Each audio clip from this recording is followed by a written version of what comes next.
Hoy los quiero invitar a que revisemos el acto que implica el decir y su relación con la interpretación analítica. En primer lugar, es importante que situemos cómo llegamos a la cuestión del decir, o mejor dicho, cómo llega Lacan, a formular ese decir que tiene que ver con el acto analítico y la interpretación. Y lo que vamos a tratar es discernir, que la interpretación no se ajusta, no se limita, podríamos decir que no se trata de la mecánica lingüística, y que por eso la poética.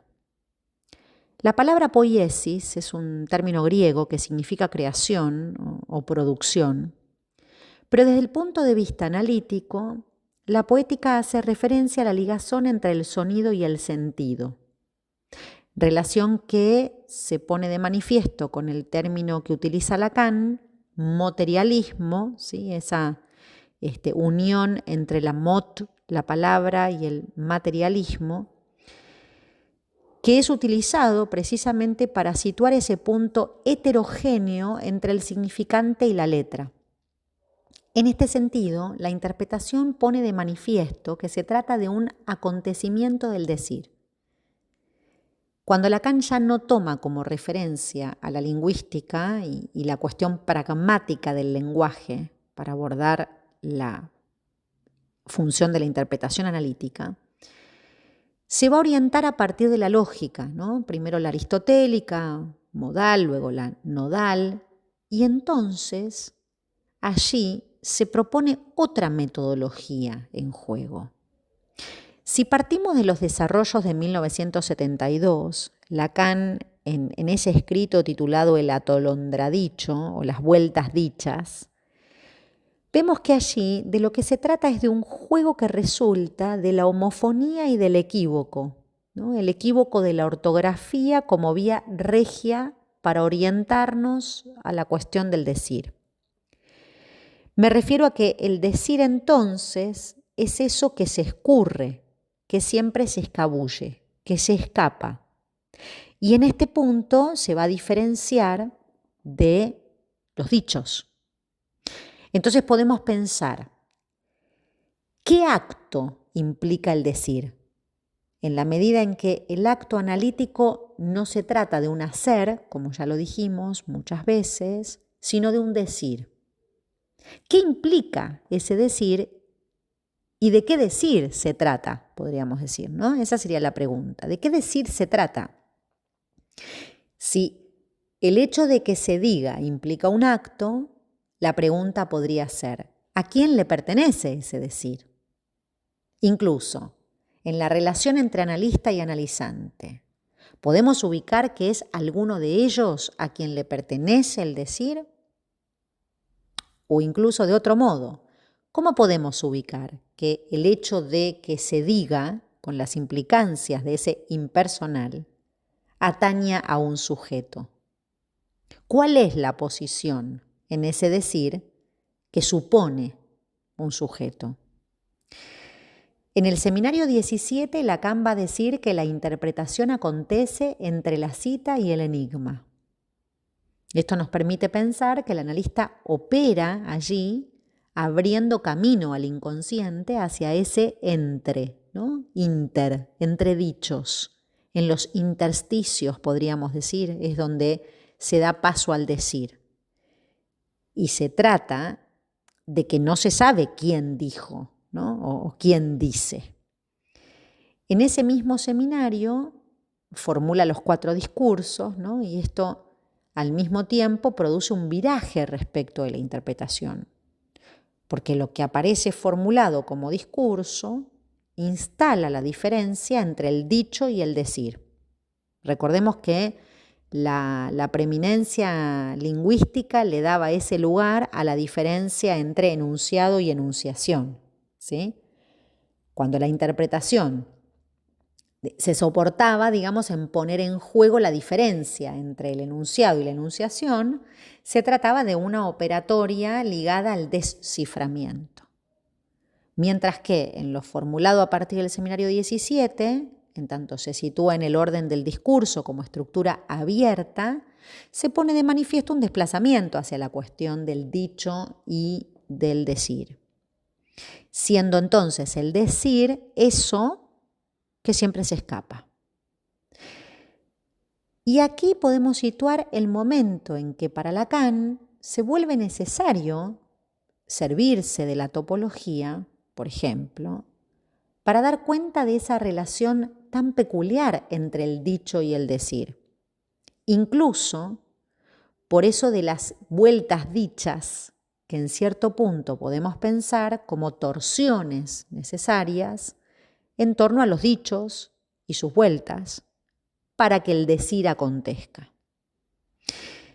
Ahora bien, pensemos esto desde el punto de vista clínico. El hecho de que un analizante hable, bien sabemos que no garantiza el decir. Incluso, lo que el analizante dice queda de alguna manera siempre ligado a cierta demanda dirigida al otro por el hecho mismo de hablar, ¿no? La demanda es eso que se conjuga en el plano de la demanda de significación. ¿Y el analista qué hace allí? Si su intervención se orienta por la enunciación, ¿no? Y no por el enunciado, quiere esto decir que se va a ocupar de lo que resta a esos dichos, ¿no? Es decir, en los términos de que eso vaya perdiendo cierta consistencia respecto al sentido. Cuando en el atolondradicho Lacan utiliza el término apofántico para referirse a la interpretación, se está refiriendo precisamente a esto, a que la interpretación no se sitúa en los términos de que algo sea verdadero o falso, sino que la verdad, allí en juego, sea en torno a un deseo. Una interpretación que se orienta, podríamos decir, hacia la causa. Es por esto que decimos que el decir existe al dicho, ¿no? Existe ahí con un guión en el medio, indica un fuera de lugar, ¿no? Y es esta la razón que nos permite pensar la función topológica, por ejemplo, del corte. Precisamente porque el corte es lo que ubica al decir existente a todos los dichos. Se trata entonces de acceder a lo real por medio de lo simbólico. En los dichos, lo que reverbera es el decir, aquello que no puede ser captado por los dichos. Hay una distinción que hacer respecto de la función y orientación de la interpretación en psicoanálisis, cuestión de la que me ocupé en otros episodios, pero que vale la pena recordar, y es la diferencia que existe entre considerarla como modo de traducción, es decir, semánticamente hablando, en el orden del S1, S2 o S2, S1, si leemos el efecto Aprekup. Luego una orientación que podríamos llamar asemántica en el sentido del corte. Y en este punto, lo que el corte rescata o apunta a situar es el valor del enigma.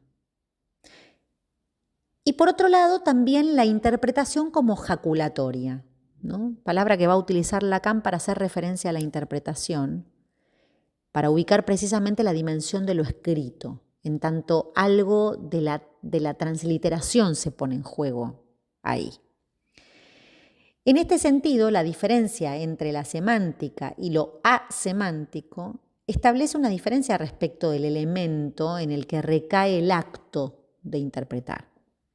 Es decir, que la interpretación se sirve del equívoco en 3 niveles, ¿sí? Homofonía, gramática y modos lógicos. Esto está en el atolondradicho, lo pueden buscar esta referencia respecto de esta tripartición, ¿no?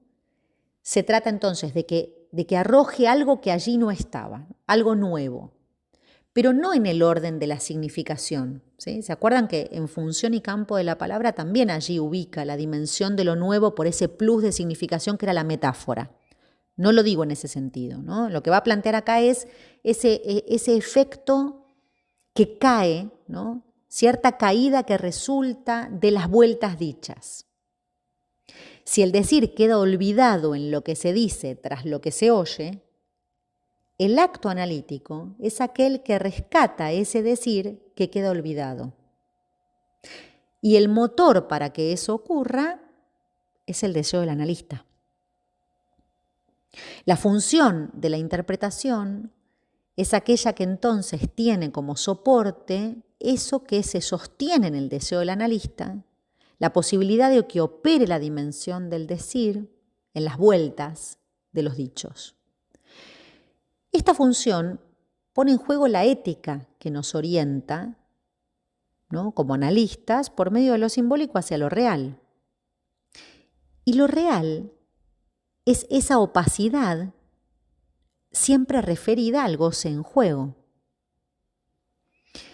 Hay que destacar que ese acceso no es del orden del sentido, ¿no?, sino de las fijezas.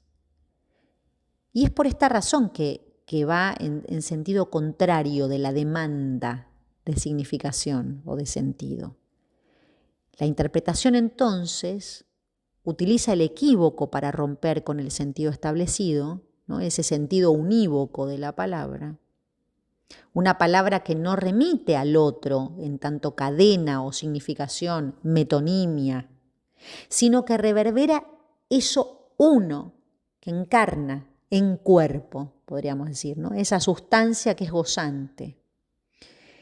Esto es lo que hace referencia ya no a la falta en términos de la barra que separa la relación entre el significante y el significado, sino a la falla, ¿no?, eso que nunca accederá a la relación entre dos,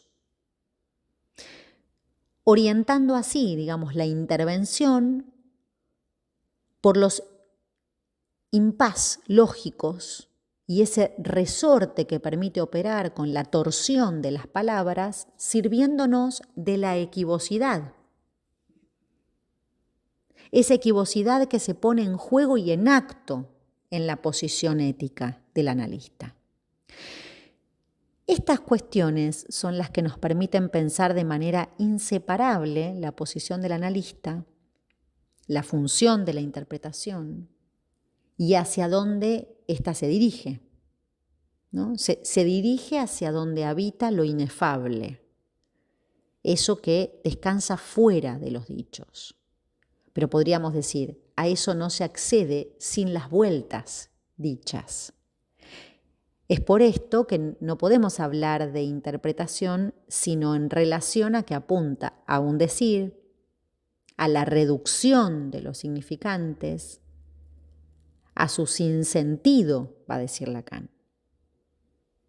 Entonces, si pensamos así en el silencio, el corte, el equívoco, como modos en los que la interpretación analítica